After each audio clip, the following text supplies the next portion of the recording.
Hi there, it's Susan for SusanWinter.net. Thank you for joining me. I have more questions and answers today. Thanks you guys for writing me these fabulous questions. This one is on hot and cold, okay? Short, sweet, and to the point. From Jessie Magliocco. Jessie writes, do people run hot and cold when they're on the rebound or when an ex is trying to get back into their lives? Question mark. Yes. Well, yes, for both. And here's the thing, because, so you're talking about a rebound, when an ex is there, you're talking about a breakup, things that are unclear. You're talking about that transit in a person's life where they are unstable. Either they are trying to pursue an ex and just dating you to keep themselves occupied, to keep themselves fortified with options. So in case the person they really want is not available and not going to give them another chance, at least they've got you as a backup. And then also on the rebound, of course, you're not ready to go forward. You're kind of hoping maybe your ex comes back. So you're going to date somebody and you will be hot and cold. Now, why hot and cold? Because there's internal conflict. You're going forward because when you engage with somebody, you feel good and you start to build a momentum. They probably like you. And then they're starting to have a good time, but something, unbeknownst to you, well, you do sense it because you're writing this, is happening that you cannot see. Communication, text messages, maybe meetings with an ex, all different, just ended the relationship and on the rebound or trying to get the ex back. So you're fighting in this hot and cold situation with a third person. Either the ghost of the third person or the third person while they figure themselves out.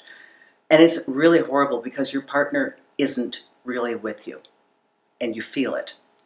So, I've counseled enough people, mostly men, I have to tell you, who want their ex back.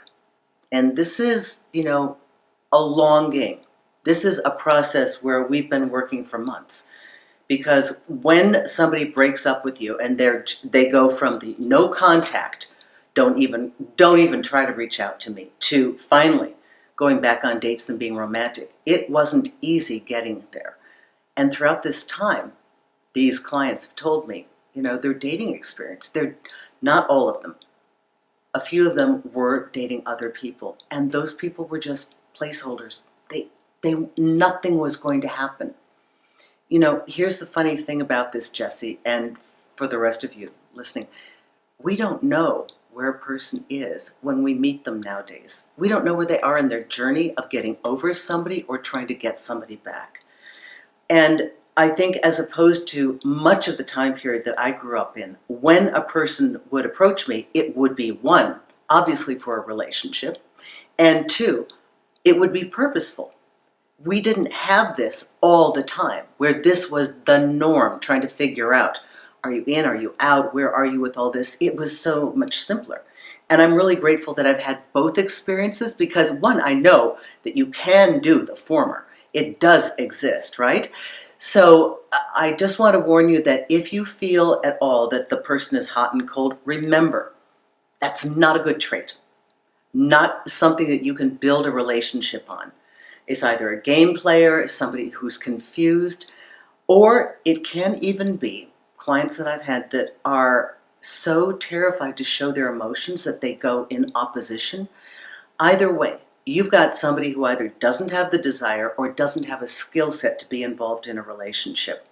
And if you're really curious, Jessie, you may just want to ask them, so what's going on with your ex? Are you still in contact? Or are you on the rebound?